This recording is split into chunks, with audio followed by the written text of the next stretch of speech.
Shalom, bien-aimés dans le Seigneur, nous sommes dans la joie de nous retrouver ce jeudi 11 août 2022 pour une nouvelle méditation biblique et nous vous saluons au nom de notre Seigneur et Sauveur Jésus-Christ.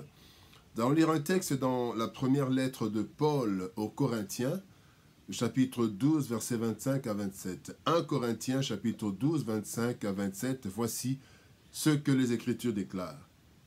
Afin qu'il n'y ait pas de division dans le corps, mais que les membres aient également soin les uns des autres. Et si un membre souffre, tous les membres souffrent avec lui. Si un membre est honoré, tous les membres se réjouissent avec lui. Vous êtes le corps de Christ et vous êtes ses membres, chacun pour sa part.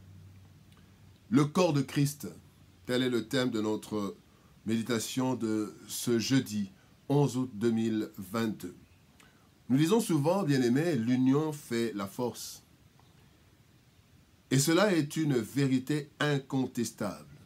En effet, plusieurs personnes faibles qui s'unissent peuvent être plus fortes qu'une seule personne forte. L'Église est un corps.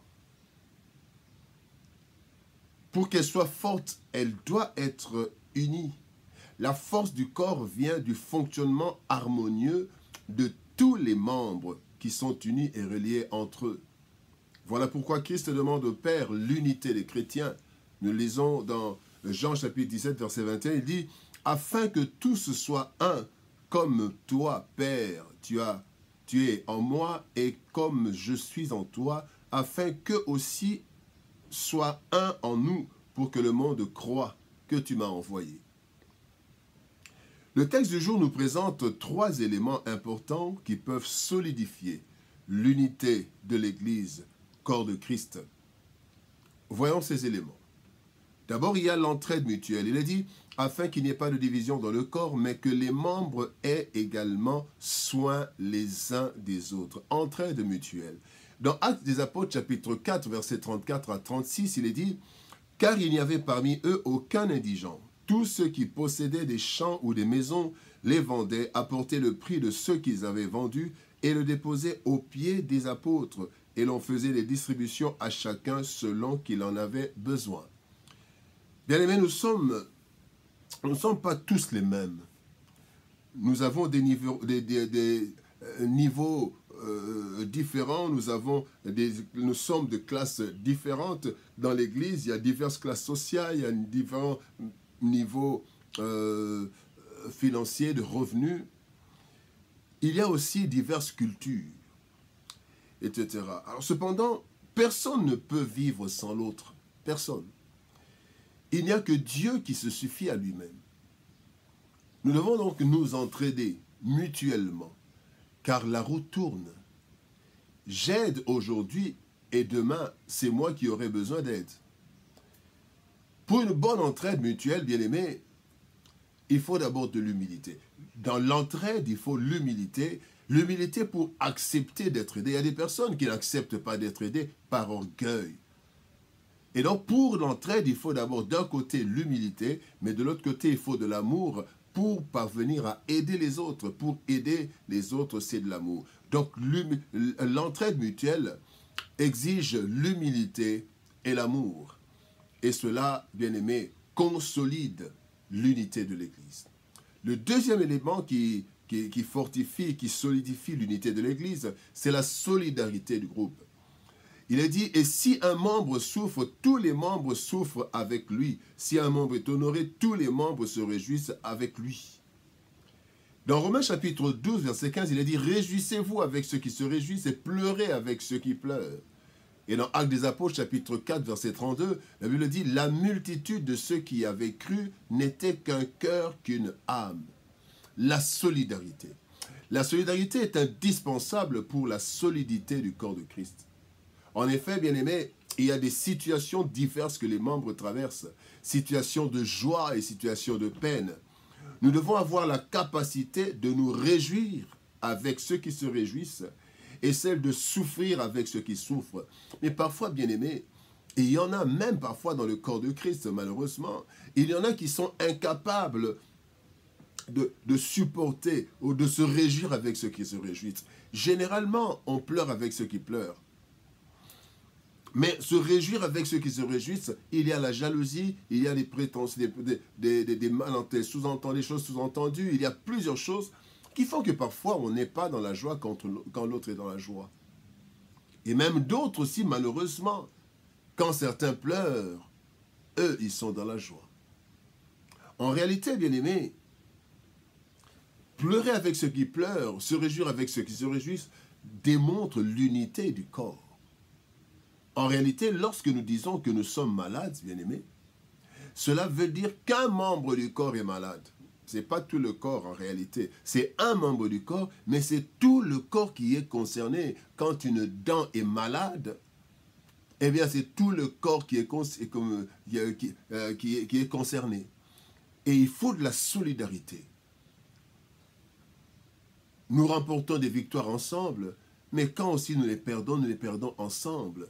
Ensemble, nous avançons dans la solidarité. Troisième élément qui solidifie l'unité de l'Église, la Bible dit, vous êtes le corps de Christ et vous êtes ses membres, chacun pour sa part.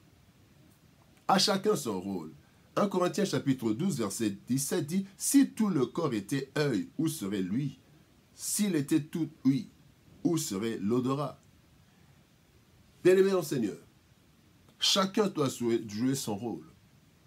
N'ayant ni les mêmes aptitudes, ni le même appel au service, chaque chrétien doit savoir ce qu'il est appelé à remplir comme tâche dans le corps. Le corps physique, chaque membre du corps a son rôle. Et vous n'allez jamais voir que l'oreille cherche à manger. La bouche ne cherchera pas à écouter. Non. Bien-aimé, chaque corps, chaque membre du corps a son rôle.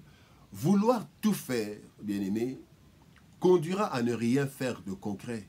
Quand on veut tout faire, on ne fera rien de concret. Et de l'autre côté, si on ne fait rien, cela va apporter, bien-aimé, nous rendre amorphes. Nous serons atrophiés. Un membre qui n'est pas utilisé s'atrophie et va perdre même. On va perdre son usage, va perdre ses qualités.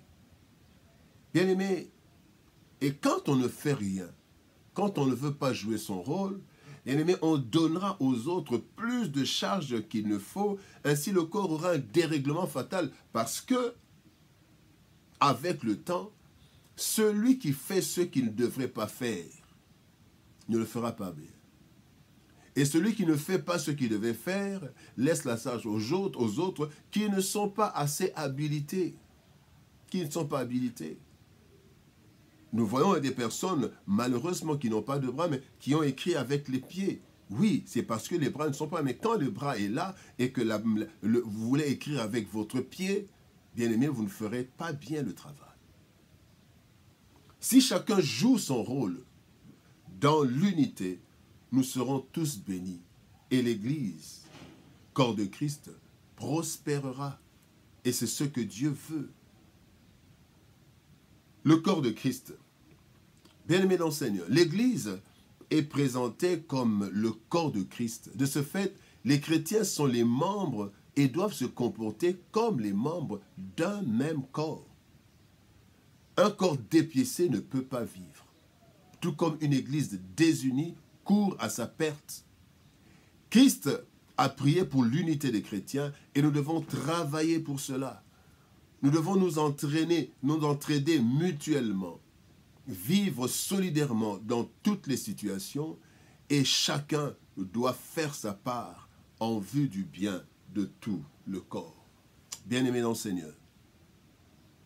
le Seigneur veut qu'il n'y ait pas de division dans le corps, mais que les membres puissent s'entraider, que les membres puissent vivre solidairement en groupe, et que chaque membre du corps puisse jouer pleinement son rôle. Il le jouera bien et laissera l'occasion aux autres de jouer aussi leur rôle. Nous devons prier pour l'unité du corps du Christ. parce que c'est la volonté de Dieu. Que Dieu nous bénisse. Shalom, au revoir et à demain.